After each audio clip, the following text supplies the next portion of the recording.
I pledge allegiance to the flag of the United States of America and to the republic for which it stands, one nation, under God, indivisible, with liberty and justice for all. Clerk, would you please call the roll? Commissioner Robbins? Present. Commissioner Sassi? Present. Commissioner Goey? Present. Commissioner Knight? Here. President O'Connor. Present. And could I get a motion to please excuse Mayor Bliss and Commissioner Perdue? So moved. Support. Moved and supported. Those in favor? Aye. Opposed, same sign. Motion carries. All right, this will bring us to our first item on the agenda this evening, which is public comment on agenda items. We do have Spanish interpretation services available. If we could have our interpreter please come to the dais and introduce themselves.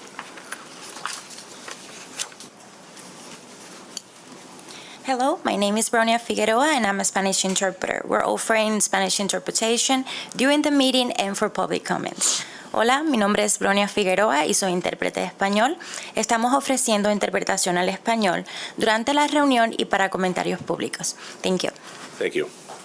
Now this is an opportunity for the public to come and speak to the Commission regarding any agenda items. We'll have a second opportunity for public comment at the end of the meeting to speak about anything that's on your heart and mind. But if you do have an item, you are welcome to come to the dais.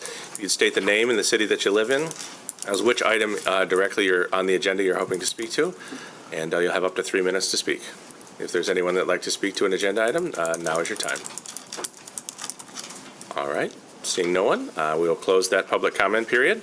That'll take us to item 5, our approval of minutes for the 8/13/24 meeting. Can I get a motion to approve the minutes? So moved. Support. It's moved and supported. Any comments or questions? All right, hearing none. Those in favor? Aye. Opposed, same sign. Motion carries. Now on to petitions and communications. Clerk? We have one communication received from Scott Atchison regarding detour signs at the intersection of Michigan Street and Fuller Avenue. Thank you. That report is received and filed. And now to reports of city officers. The Comptroller's warrant report for the period of July 31, 2024 through August 11, 2024 in the amount of $153,682,826.82 and the monthly travel report. Those reports are received and filed. And the Treasurer's report for the period of August 1, 2024 through August 13, 2024. And that is received and filed. That'll take us to our first order of business, which is our consent agenda. These are items that we discussed this morning in one of our committee meetings or the committee of the whole, which were adopted unanimously. Can I get a motion for the consent agenda, please? So moved. Moved and supported. Are there any questions or comments regarding any of the consent agenda items? All right, hearing none. Those in favor? Aye. Opposed, same sign. Motion carries. Next will be ordinances to be adopted. The first one is the salary ordinance amending Section 3 of Ordinance 2024-06, new classifications, alternative sentencing coordinator specialist, and alternative sentencing coordinator specialist / PSC coordinator. Can I get a motion? So moved. Support. Moved and supported. Commissioner Knight, you want to tell us about this one? Yes, thank you, Commissioner. This is the 61st District Court requesting Human Resources Department to assistance in reviewing and establishing class titles and ranges for 2 new roles, an alternative service sentencing community service and the problem-solving court coordinator. Positions were previously known as work crew supervisors. As the court is transitioning, they're trying to form an alternative sentencing and moving from the work crew program. Very good. Colleagues, questions or comments regarding this ordinance? All right, hearing none. Those in favor? Aye. Roll call. Roll call vote. Commissioner Knight?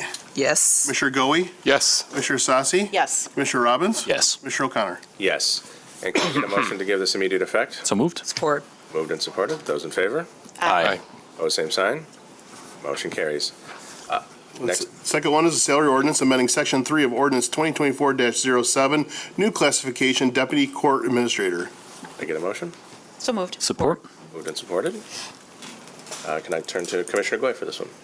Thank you, Mr. Chair. The 61st District Court has requested the Human Resources Department's assistance in establishing class titles and ranges for the reclassification of an existing community service work program supervisor position to the new title of Deputy Court Administrator.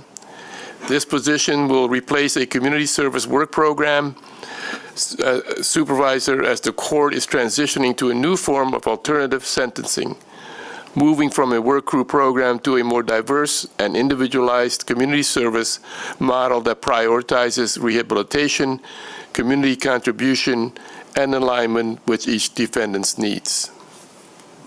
Very good. Colleagues, questions regarding this ordinance? All right, hearing none, this is a roll call vote. Commissioner Goey, Yes. Commissioner Asasi? Yes. Commissioner Robbins? Yes. Commissioner Knight? Yes. Commissioner O'Connor? Yes. Motion carries. Can I get a motion to give this immediate effect, please? So moved. Support. Moved and supported. Those in favor? Aye. Opposed, same sign. Motion carries. Our final ordinance is amending Section 1 of the Budget Ordinance 2024-23 for fiscal year 2025, Amendment Number 2. Can I get a motion? So moved. Support. Moved and supported. Commissioner Asasi? Yes, thank you, Mr. Chair. We have a number of items today. First is for police and dispatch departments. It's a staffing substitution request, swapping the emergency communications supervisor for one police officer on the city's permanent personnel role. Item number 2 is MCOLS funding for mandatory in-service training, again, related to the police department. And then item number 3 is for the dispatch department. This is for a 911 Public Safety Answering Points grant, just requesting and recognizing that funding. Item number 4 is the Office of Sustainability and Strategy, another grant-funded staffing request, recognizing that from EAGLE, from the state of Michigan. Item number 5 is the Information Technology Department, a Security Camera System Infrastructure Award. And so this is to purchase servers and infrastructure to the city's security camera system. Item number 6 is a Fiscal Services Department. This is related to the ERP system. And that is all of the items that we have today for that ordinance. Very good. Thank you, Commissioner. Questions or comments? All right, hearing none, this is a roll call vote. Commissioner Asasi? Yes. Commissioner Robbins? Yes. Commissioner Knight? Yes. Commissioner Goey? Yes. Commissioner O'Connor? Yes. And can I get a motion to give this immediate effect? So moved. Support. Moved and supported. Those in favor? Aye. Opposed, same sign. Motion carries. Next up, I'll need a motion to suspend the rules. So moved. Support. Moved and supported. Those in favor? Aye. Opposed, same sign. Motion carries. This, This is a City Commission resolution approving a settlement is Ataya versus Grand Rapids Fire Department. all right, those in favor? Aye. Oh, I'm sorry, it's a roll call. No roll call? Not a roll call. Okay. Aye. Aye. Oh, we suspended the rules. That was the. Yes, I We need do a have motion to put it on some the- information. We need a motion to put it on the floor. Oh, so moved. Support. Moved and supported. We'll turn to Commissioner Robbins. All right, thank you, Mr. Chairman. This item is being added to our agenda as a walk-on. As many of you know, the City Commission often works with our legal department when it comes to settlements over various issues. So it was determined in our meeting this afternoon in closed session to add this to our agenda tonight to be brought before the City Commission. And if you have any questions, I'd happily refer you to our legal team. Very good. Thank you, Commissioner Robbins. Any questions, colleagues? All right, hearing none. Those in favor? Aye. Aye. Opposed, same sign. Motion carries. Next, I'll bring us to our public hearing portion of the agenda. We have 2 items for consideration tonight for a public hearing. They're both related to the same property at 640 Eastern Avenue, and without objection, we can take one public hearing as it's related to the same project, and we'll welcome our Economic Development Director, Sarah Ranero, to the podium to give us an introduction about this project.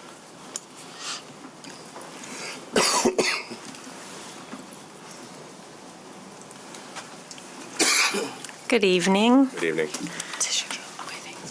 So just to jog the memory, the slide before you is talking about an existing building on Eastern, and it's a 2-story building at the moment, and we're going to demolish that building and put up a 4-story, 16,000 square foot mixed-use building comprising of 5,600 square feet of commercial space and 260 feet of retail space, as well as 12 one-bedroom apartments.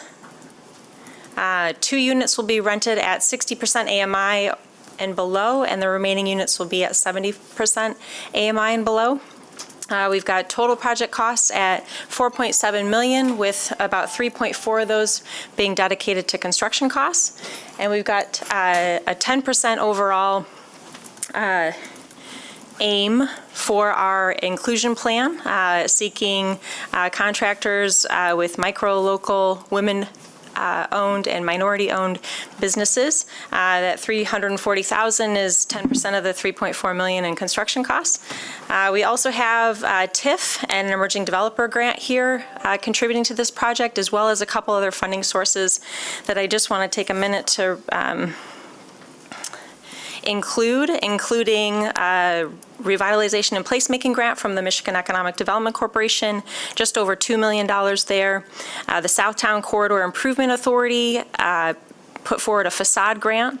And then there's finally, I mentioned the emerging developer grant from the local Brownfield Redevelopment Revolving Fund. And then the NEZ is separate, so I should hold my comments to talk about that. But we anticipate construction this fall and completion next fall. And I'm wondering if there's anyone in the audience. Are you going to ask that question? Yeah, is there anyone from the development team or the project team that would like to speak regarding this? I didn't get to say hi. Okay, I just want to make sure I wasn't missing anybody. Thanks. Very good.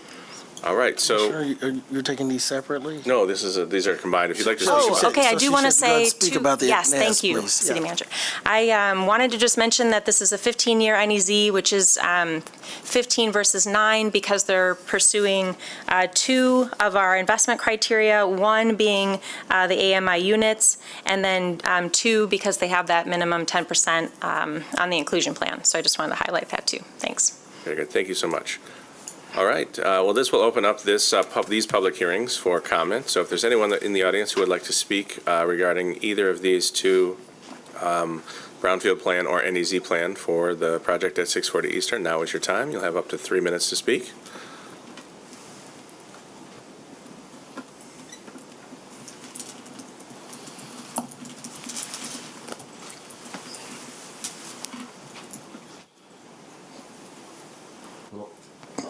Hello, friends. Mark from Grand Rapids. Now, on this project, a building will be demolished.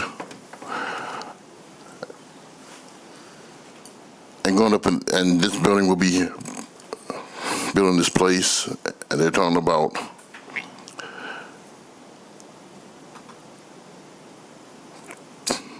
up to $1,200 a month in rent, if I'm not mistaken. I want to know this. If this is going to be all electric, is there going to be a generator backup to it? Because remember, this is Michigan. Power does go out in this particular neighborhood. So if this is going to be all electric, you don't want to be at the mercy of the power company, because it might take hours to weeks to get power restored. So I want to know if that's going to be part of this project, because if not, it should be part of it.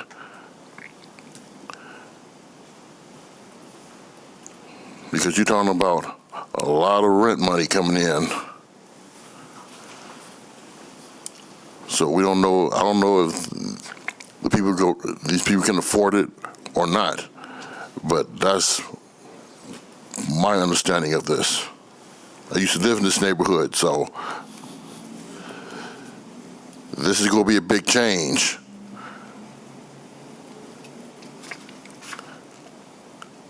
So you better think about this. And let's get all the information put in place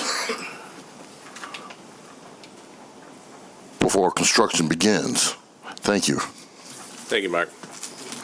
Is there anyone else who wishes to speak regarding these 2 projects? All right, hearing none. Mr. Nero, looks like the developer may have just joined the room. He may be able to answer that question. I just wondered if there's a generator backup given the all-electric nature of this project. Yeah, sorry, I apologize for being late. Oh, no, you're good. I thought I was later on the agenda. The apartments will be all electric except for the hot water, which will be a building gas-fired plant in the basement. The commercial, or the nonprofit space on the ground floor in the basement, that'll be a gas-fired RTU for heating and cooling. The question from the audience was whether or not there'll be a generator backup for the electrical portion of the project. Oh, no, there's not planned to be a generator. Okay, very good. Thank you very much. All right. With that, we will close these public hearings and we will refer these back to the Committee of the Whole. Thank you.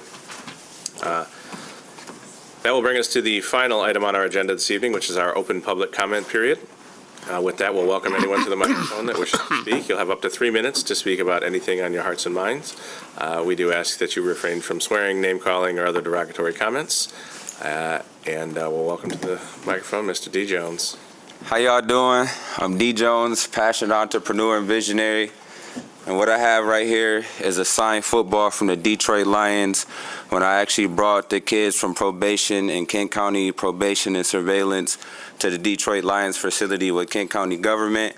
We got signed footballs, jerseys. We got to go to the players' locker rooms, the coaches' locker rooms, got to go to the suites. Even the Bernsteins were shooting a commercial while I was there. It was pretty cool. We got to get on the field, got to go through the tunnel, got to show kids a beautiful experience and enrich lives here. Kids that are on probation and surveillance around here. It was a beautiful experience, and I'm just very excited to be able to come back here and put positive energy out to the universe because it's needed and, broaden the senses of our government and the things that I've been doing. I'm excited to bring esports to our school district, KDL, and we're also working on an event with the Detroit Pistons called CashCon. We're actually going to be partnering with the Pistons in March 25th, which is the 313 day. And I'm excited because I love basketball. I'm left-handed. I think I'm pretty good at basketball, but I'm excited to be able to educate our youth across our state on esports and earning cash with NIL, which is name, image, and likeliness, educating them on streaming, esports, all of the shoutcasting, all of the cool, innovative things that esports can bring to a community, a state, a nation, a county, a city. And I'm happy to be able to lead, be a servant leader to my community and give back. And to just put positive energy out there. I just did an event yesterday at the 4-Star Theater called Sunday Fun Day.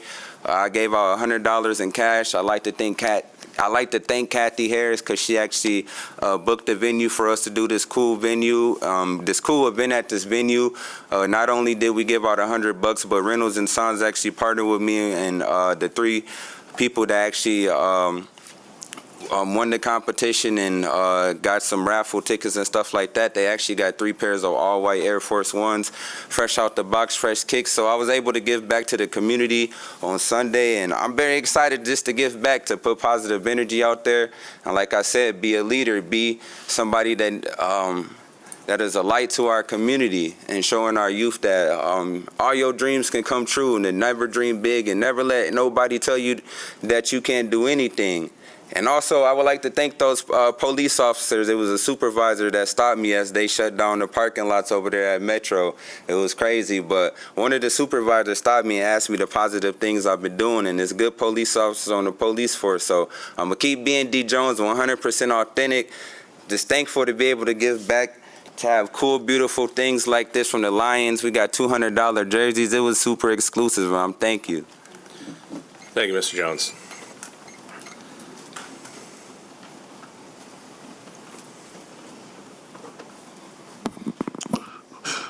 Mark back. 70 days until Election Day. If you're not registered, now is the time to get registered. Because races around the country, around the state, and locally are critical. It's about time to get registered to vote and get ready to vote. Get your friends, your family, anybody you know. Get them registered and drag them out to the polls. If they're unable to go to the polls,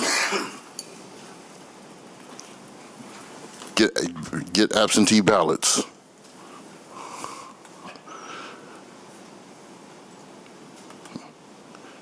Because this is the most important election in the history of this country.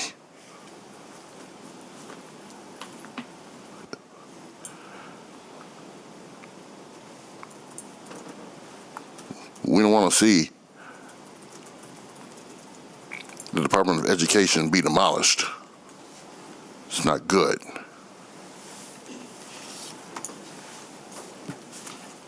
We don't want to see a nationwide stop and frisk. It's not good neither.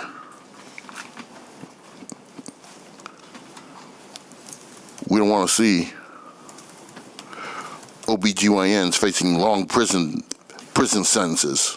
It's not good.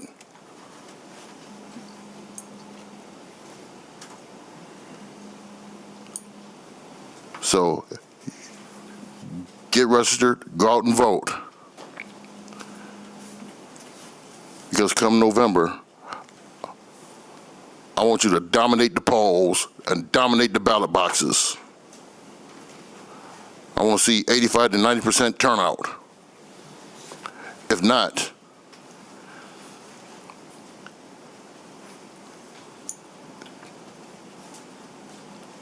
you have big trouble coming. If you don't want that, do the right thing. Go out and vote. Thank you. Thank you, Mark. Good evening. Good evening. I'm Matthew DeLang, and I'm currently running for Kent County Probate Judge. For those of you who don't know, in Kent County, we actually have 5 probate judges, only 2 of which actually do probate work. All the other 3 are all assigned to the family division of the circuit court. And that's going to be the case for the position that I am running for. It will be a probate judge position assigned to the family division of the circuit court. I just wanted to bring it to everyone's attention because I think that's a message that gets a little bit lost in the shuffle, as most people don't pay that close of attention to the local judicial races, particularly those of which have the potential to affect so many various families' lives, as no area of the judiciary has more impact on your local residents than the family division of the court. When you're talking about a divorce rate of about 50% for first marriages and about 60% for second marriages, there's no other type of court that's going to have more of a direct impact on the day-to-day lives of those people that you guys represent. And I just wanted to come out here and introduce myself, since it's so difficult to try to actually get a feel for who is running for judge, to get a feel for who they are as a person. And I'll be happy to make myself available here after this meeting too, if any of you guys want to come up and talk to me about anything.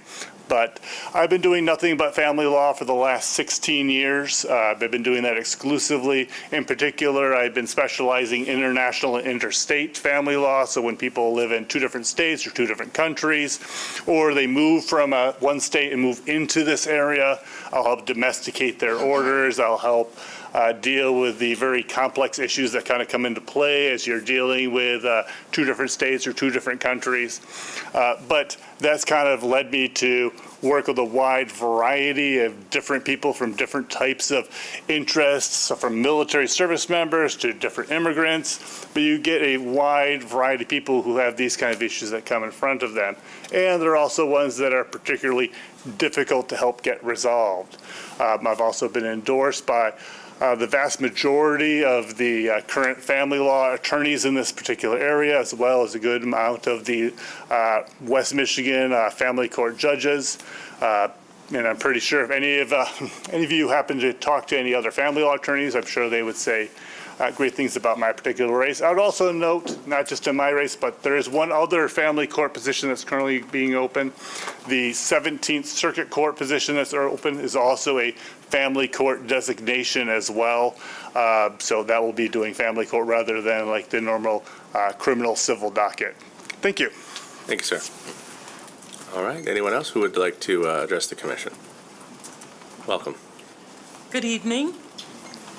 My name is Helen Harp, and I stand in support of Larlin Communications. I am the president of the board of directors there, and you are voting on our NEZ and Brownfield this evening, and I just wanted to give you a little bit of background about our organization. Of course, we are home to 91.9 FM, which is a non-commercial educational station located here in the city of Grand Rapids. And since we are non-commercial and educational, we do offer educational programming. I see that the chief is here. He was in our studios not too long ago with our Next Gen Media program, Children. We partner with the Grand Rapids Public Schools and bringing in underserved youth to learn about broadcasting, television, cinematography, and the art of storytelling. The reason that we are moving towards revitalization and urban renewal right there in the corridor is not only the need for additional affordable housing, but as far as the stability and the sustainability of our nonprofit is concerned, it's really key. So I just wanted to get up and say thank you for your yes on our Brownfield and our NEZ. Thank you. Thank you. Is there anyone else who wishes to address the commission? All right, seeing none, we will close that public comment period, and we will now... I think there's somebody motioning. Oh, Sorry, yep. Mr. Chair. Oh, just come up to the microphone. If you'd like to come up to the microphone, now you will...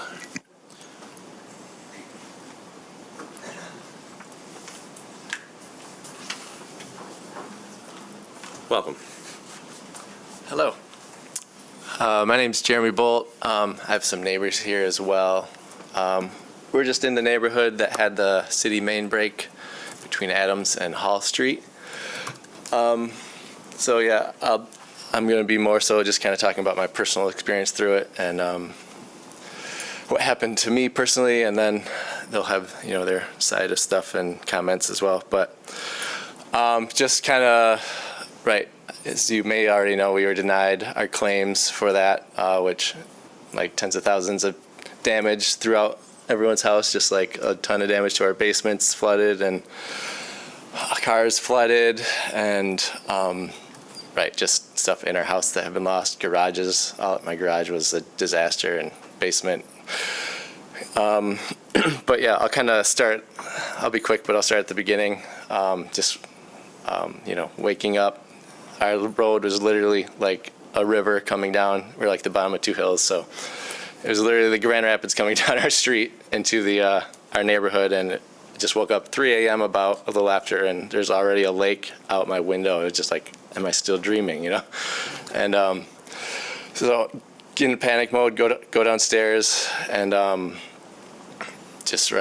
go to my basement. I can see the water line in my windows, water coming in through the cracks and stuff, and just kind of get in panic mode. And like, I have a 5-year-old, 2-year-old up and sleeping, and I don't know if this water's clean or not. I don't know if it's, at the time, it's like, is this sewage water? What is this, And so I'm just like saving stuff out of the basement, what I can real quick, and then literally didn't know what to plug the holes with.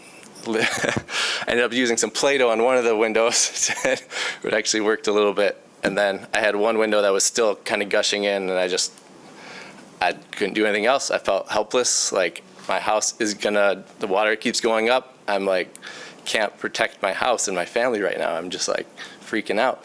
So I was, just in this panic for a bit, in that morning, and just was, just a hard day, Then just kind of processing the damage and more as you go through the day and the day, the week, and see more things or have to pay for more things, and getting quotes from people and trying to make,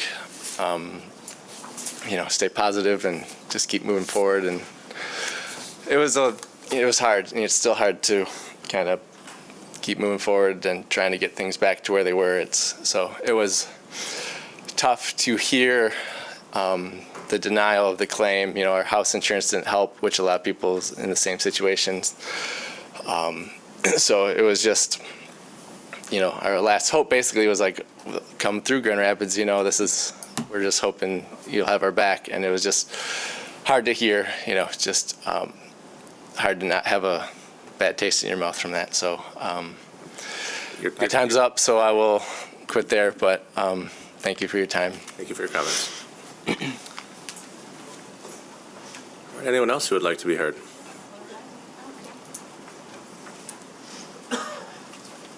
Hello. Hello. Hello. My name is Jane Griffune. My husband and I live on Allerton, 1326 Allerton. I'm speaking also in reference to the City of Grand Rapids main water break in the early morning hours of June 13. The surge of rushing water, at least a foot deep, which is documented by videos and photos at our local television stations have that, as well as the city. We each submitted our own plenty. Anyway, the surge of water ran through our garage, our driveway, our front yard, our backyard, and most importantly to us, our finished basement, including our carpeted family room with television and stereo, and our guest bedroom, where our children and grandchildren stay when visiting from out of state. Professional estimates of our damage equals over $25,000. This doesn't include my time away from my day job, hours and hours of our own cleaning up, moving, storing, yard work, and now new issues keep coming up. On the day of the flooding, we were told by the city to file a claim for the damages. This claim we promptly submitted, although it took many hours, actually days, for us to complete. Meanwhile, the city sent no representatives to examine anything. We never heard from them again until Friday, August 23, when we got a letter in the mail. 2 months later, this is.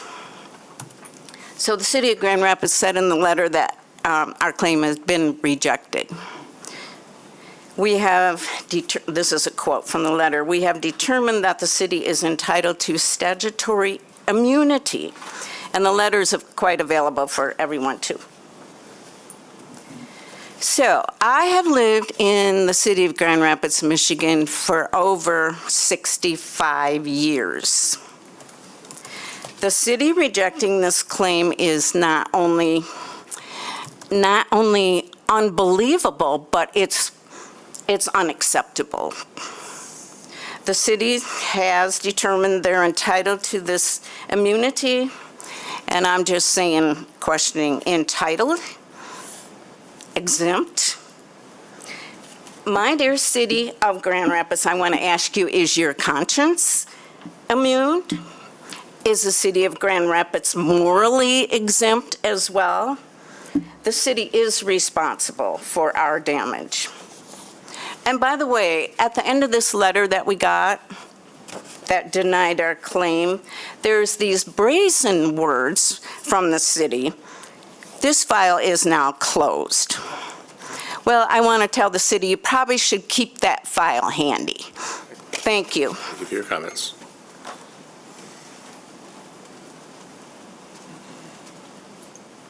Welcome. Good evening.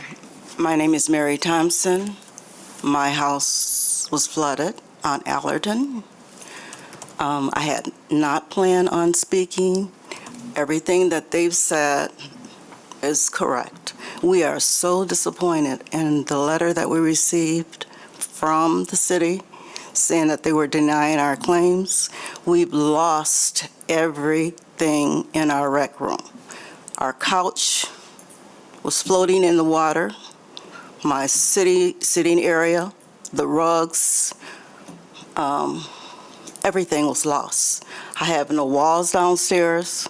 I have bugs that I never had before, beetle bugs. We have mold still in our basement. So we're tax-paying people. So my question is, how can you explain why we, all good tax-paying people who have resided in our neighborhood for years, we've sent our kids to school there, they've gone to college, they're good paying, good citizens contributing to this area. Why should we be responsible for aging infrastructure that the city should be aware of and taking care of? We are very disappointed with the letter that we received. We are heartbroken that we as senior citizens, I'm 78, that we have to go through this and redo what we have worked hard for years. Furniture, carpet, walls, everything has to be replaced. This is not our fault. This is your fault. Thank you. Thank you for your comments. Welcome. Hi, my name is Vanessa David. I'm piggybacking off of the few people that have spoken against the water main city break, and I am here with some other neighbors on the back row as well. Some of us had 4 to 5 feet of water in our basement, in our backyard, in our garage, up to people having water up to their ceiling in their basement. And to piggyback off of the cost already incurred, the mold that is growing in our homes, we are now having to face more out-of-pocket expenses just to live safely in our homes. And I think an important note to call out is that this isn't the first time there's been a city water main break. There's been a couple in the past 2 years. There's also a major city water main break that happened about 10 or 11 years ago in our same area, where the house that I lived in a year before I bought it also flooded from a city water main break. So there's clearly an infrastructure issue within our area, and it keeps happening. I think there's a lot of distress along the 3 or 4 streets that were impacted. My husband and I are starting to try for a family, and now we have half of our home with mold and not enough space to even us to live comfortably. So that's a huge wrench in our plans and a financial burden that we now have to incur. We definitely are expecting for the city to support and help tax-paying citizens, especially for now we're in a situation that we're in an unsafe environment within our home, especially with potential water damage still inside our home with rising heat temperatures. Again, we know that this is closed on your end, but we're hoping that there's some sort of common ground that we can come to help 20 homes that are severely impacted by this. So I hope that there's light to be shed on this, and we're definitely going to continue to put the spotlight on it, as a lot of us are $15,000, $20,000, $30,000 already deep in just getting our home safe. So thank you for your time. Thank you. Anyone else who wishes to be heard? Welcome. Hello, I'm Larry Gibbs of 1342 Allerton Ave, Southeast Grand Rapids. And I've lived in this city for my whole life. And I've worked hard to get my house. And to have this happen and no one help, no insurance agency, the city, is absolutely ridiculous. I mean, I'm still living with mold in my house, which the water has found a way into the house.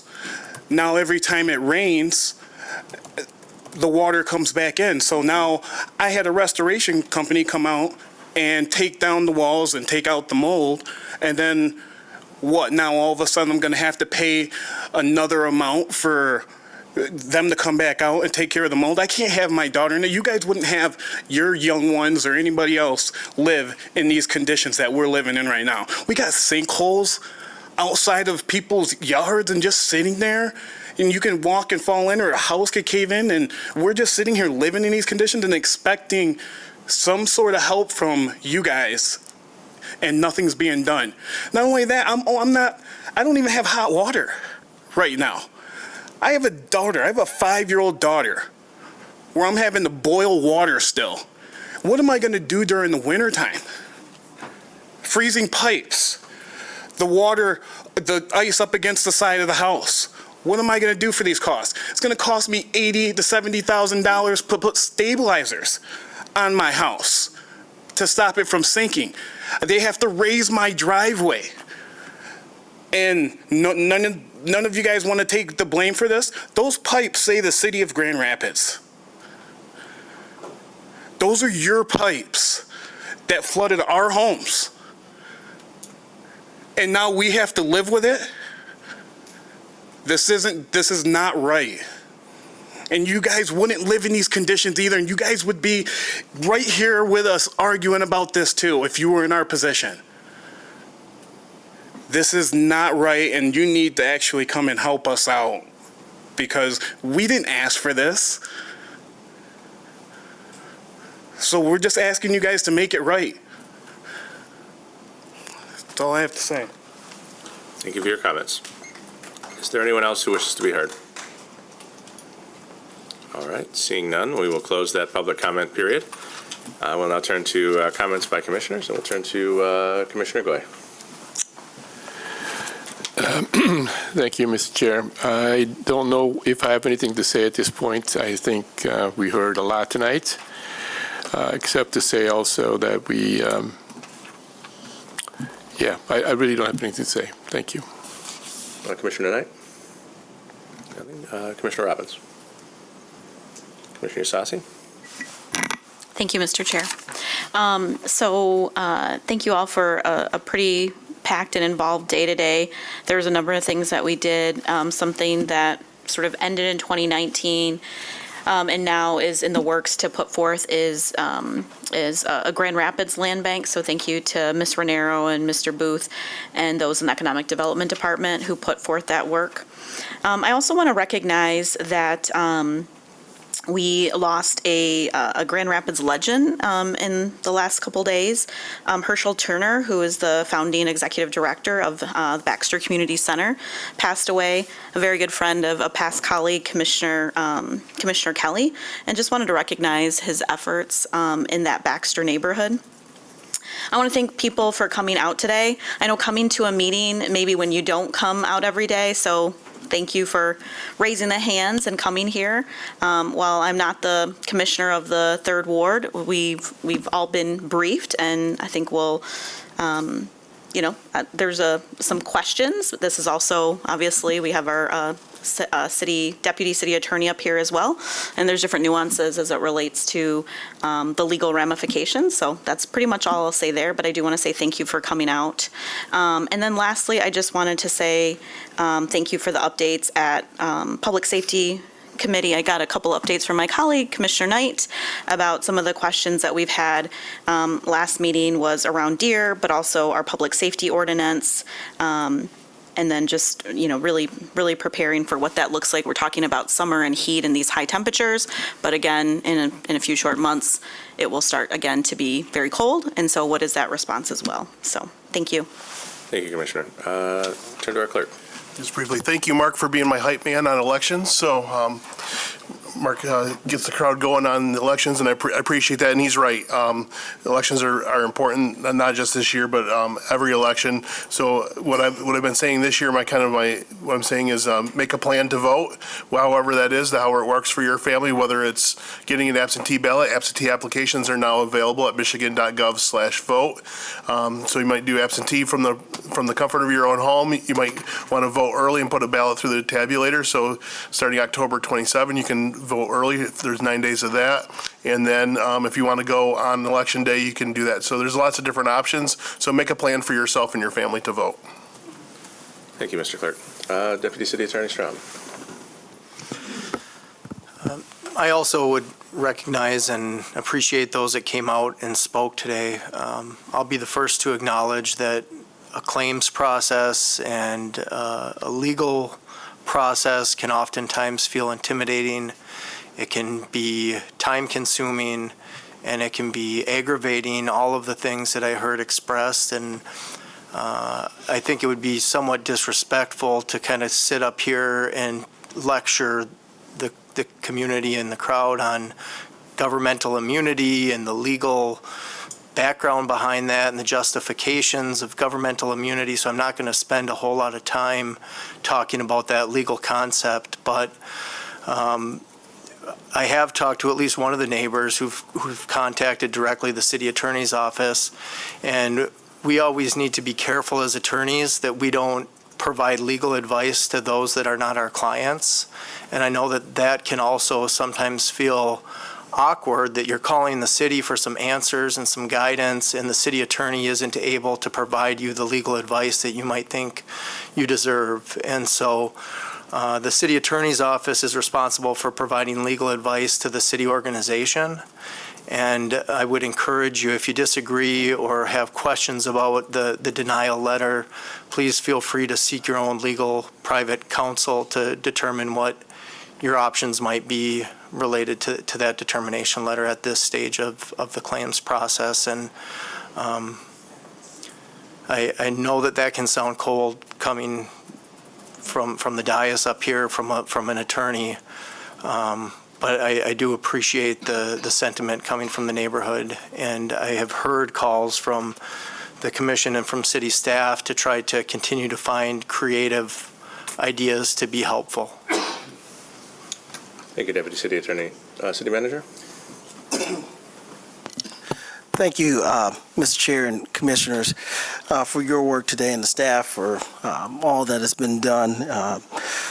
For the many items that have been briefed, and I won't go in detail in terms of rehashing those, but I do too want to speak to the recent comments at public comments, and first of all, offer my apologies to the residents who have experienced this horrific disruption in their lives.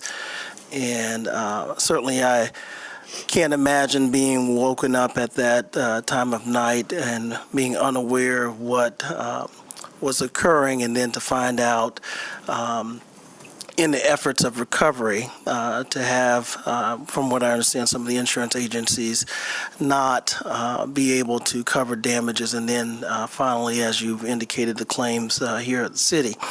And so certainly this is very traumatic and not what we would want all of our residents to experience. And again, I'm not going to try to justify the legal doctrine at all, but let me just say a couple of things if I could. It is complicated, and part of the reason that the delay in the response to the claim took so long because we, I'll just say I personally, when became aware of it, did not want to send a very rushed response or our traditional response in denying claims because of governmental immunity, whether that's from a pothole in the street or liability at a playground, and wanted to really look at what options we had to assist these residents, and really asking the staff to really think creatively what can be done, asking our legal counsel what can be done within the confines of the law. And while we really tried to do that, unfortunately, the response, the initial response, I want to, and I appreciate the footnote about the file is closed. I would say our initial formal response was the claim was denied.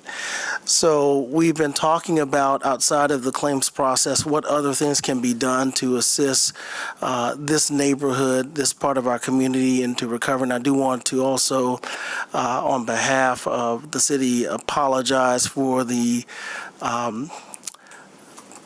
infrequency of communication, if there was some. I heard from some of the residents. I spoke to some of you at Community Night Out, and did appreciate that conversation from the staff. And what I'd like to do is see if we can have a neighborhood meeting with those impacted residents. And I'm going to ask tonight, Mr. Matthews, if you'll raise your hand, if you'll get the names of the persons who are here to see if we can, in addition to the claim, talk about what other things can potentially be done. We've also reached out to some other community partners to see if there are things that can be done to assist outside of this claims process. But I would also say that, again, I'm obviously not an attorney, but I think what our general counsel is advising is another way to reach a settlement on this and having additional representation so that we can come to a mutually agreeable response. But I do think that this certainly is not the experience that we'd like our residents to have, and I am committed to continue to explore ways that will allow us to find ways to navigate around these very extenuating and unusual circumstances. So with that, I'll pass it over to back to your chair. Thank you, Mr. Manager. And thank you, everyone, for your comments this evening. And I do, again, want to thank the public for taking the time to join us tonight. I know that the circumstances, especially surrounding the water main break, are heartbreaking. I know someone spoke about being the father of a 5-year-old, and I, too, am the father of a 5-year-old, and I could only imagine the trauma that may cause to a family in that circumstance. And while we have received our legal response and legal advice, I can assure you that this commission and this administration is taking this issue very seriously. And while there is a legal path that we're on to track, we also understand the real world implications of what it means to people. And so we've been in dialogue over the past several weeks about what are other alternatives. I can assure you that the city manager and his staff and this commission is pushing to try to find solutions and opportunities to assist those that have suffered these circumstances. I know that our water department runs a world-class organization, and while we are a city that's been around since 1850, we do have aging infrastructure in a variety of places, but we've taken it as a community to with your tax dollars to try to update those aging infrastructure resources, as evidenced by things such as our lead pipe replacement program, which I'm really proud that we're doing. And so we know that there's always more work to be done, that our roads and our streets and our bridges and our everything that we do in the city does have a lifespan. And so we continue to work diligently, and our water department does work diligently to update that aging infrastructure. But circumstances like this, while unfortunate, do happen. And so I can promise you that we're working to try to find some alternative solutions to be able to assist those that have suffered through these things. And give us a couple more weeks, and we will hopefully have some additional meetings that have happened, and we'll be able to connect and dialogue with you more about some outcomes that hopefully resolve some of these concerns. And with that, we will adjourn this meeting. Thank you, everyone.